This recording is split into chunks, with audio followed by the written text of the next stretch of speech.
Hello, we're here today with Cougar football coach Marty Hoffmann. I'm going to talk about tomorrow's game against Hamline. And there are always going to be some things to work on early in the season, and some strengths will show up. So how do you evaluate the Cougar offense, defense, and special teams at this point? Yeah, you know, it's kind of interesting because the first week, felt really good about a lot of things we're doing. Had some areas that we knew we could improve upon. And this past week, we kind of let a game get away from us, quite frankly. And so kind of taking the big picture, I guess, into perspective, we're still working through some youth a little bit. Obviously, on the offensive side, I mean, this is Marcus's fourth game, realistically. And so I'm still working through some things with him. And I've been very pleased so far with our offensive line play. I guess that's one area that, we've been able to run the ball fairly effectively, and our pass protection has been solid. So from a position group standpoint, been really happy with our O-line. And on the flip side, defensively, we just got to continue to eliminate, large plays. One of the things that's concerning is that we have not generated the turnovers that, quite frankly, we need to win. And on that same coin, certainly offensively, taking care of the ball, and that's obviously something that really bit us now the past 2 weeks, and it's something that we've obviously continued to emphasize, ball security, and certainly Marcus in the pocket or Stone or who's ever in the pocket, taking care of the ball with two hands. And so, those are the things that if we're going to be successful, we got to make sure we get fixed, and we got to make sure that we've shore those up. So, I mean, that was kind of a lot of the emphasis in practice this week, as well as, again, just doing your job. Anything to say about special teams? Special teams-wise, we were better last week, and so, there were some things there that I liked. Certainly we just got to continue, with some of our substitutional things and things like that we just got to shore up, and that's a sideline thing that we got fixed this week. And, Hap has got to continue to make sure that he is, effective. We still had another block kick. I was very proud of the fact that we had 2 block kicks by Mondo, and so that's good. I mean, that's a play that we tell our guys all the time, both from a defense and a field goal side.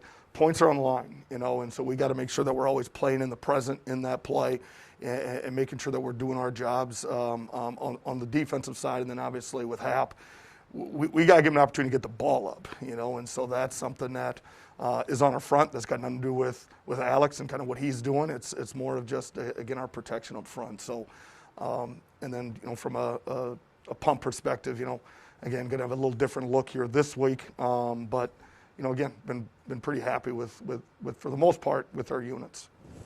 All right. Well, my wife doesn't know a whole lot about football, but because she's heard me say it so many times, she knows that turnovers will kill you.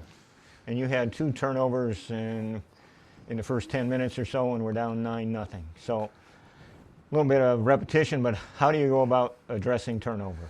Yeah, I mean, I think turnovers in any sport are really going to hurt you, and I think none may be more apparent than in football. You hear coaches say all the time, and it's kind of coach speak, win the turnover margin, and there's a reason that's the case, is because that obviously gives your offense more possessions, and it destroys drives, it kills momentum. And we come out opening play, and we have a good play yardage-wise, or we're about to, and we turn the ball over, and that's not only a drive killer, it's a momentum killer, and it's something that we haven't even started the game really yet and just kind of started going. And so, those are it, and it was a good play by their kid. I mean, that's one of those where you watch it over and over again and say, I'm not sure Geyer could have did much more. He did everything right, had it tucked away. Kid made a good play. And then, we just got to make sure that we're making good decisions with the ball, certainly in the pass game part of things. And certainly ball security is always a part of what we do with our ball carriers, and making sure that we're taking care of the ball, because we got to say around here that that's the family. You're taking care of the family. And so, we got to get those things eliminated. And we do that throughout the week in practice every week, and so that's what we just got to continue to do. All right, well, you've seen 2 games now for your players. Anybody you'd like to particularly commend for their play? Carlson continues to be a good offensive weapon for us. He plays on virtually every special team as well. He's just such a talented player, and he's been a leader for us on the field. So he continues to do well.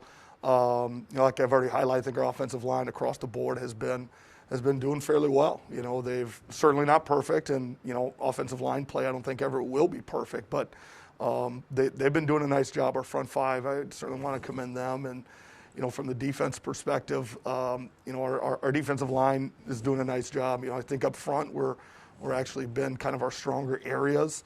We got to shore up some things in our secondary, obviously, and be better there. But and our linebacking course got to improve as well if we're going to have success here moving forward. So, but D-line, O-line, and then certainly, like I said, Carlson specifically, have really done a nice job. All right. Well, you're playing another MIAC opponent, Hamline University, at home, Big Cat Stadium, and it's webcast on Cougar Sports Network on Saturday. What can you tell us about the Pipers? I mean, it'll be another tough task. We're certainly looking forward to it. Again, we can't get on the field fast enough again after last week. Guys are excited, a lot of energy this week in practice and those things. So, but this is a football team. They've played week 1 against Crown and then had a week off here, so they're coming out of a bye week, which again is the same thing. We're going to kind of see that a couple times this year, but so you're kind of curious about what adjustments they made, over their bye week and things that they're maybe doing differently. Obviously our defensive front is a little bit unique, so it'll be interesting to see how they try to attack it. And we'll kind of see some things that they have changed. But from their offense perspective, Tristan Thomas is a tremendous player for them. He had a great week. Week 1 had like 13 catches, a couple scores. They had some other receivers that were factors as well. So not focusing everything totally on just one athlete. I don't think you can do here with this team.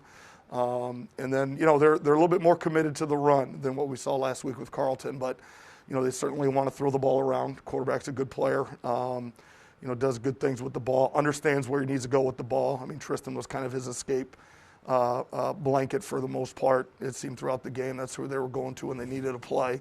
And and then from a defensive perspective, they were very active up front. I think their backers are a talented group. They can really get after it. And then their secondary does a nice job. A lot of zone coverage from them. We'll see, some man mixed in there. The thing that we're, trying to figure out is, Crown didn't give them a tight end. They didn't give them some different formations that we will do. And so trying to figure out exactly how they're going to defend that will be pretty imperative. And I know our coaching staff is on top of that and ready to go. So looking forward to a good contest here. Good. And so what's your message to the team before the game tomorrow? Well, it'll be a lot about, again, just attitude and effort and making sure that we understand at each individual play, focusing on your job and really making sure that in each play you understand what your responsibility is. Because, again, effort's not the issue with these guys. Attitude, quite frankly, is not the issue. We got to get better at understanding our job and then executing it. And so that was kind of the focus all week. It'll continue to be the focus on Saturday. And again, our guys, I know, like I said, are really chomping at the bit to get out there and play again. So, but yeah, that'll be the main message, is just doing your job and understanding what your job is in each play. Well, good talking to you, Marty. Certainly wish you luck tomorrow and on into the future of the season. Appreciate it. Thank you. Thanks.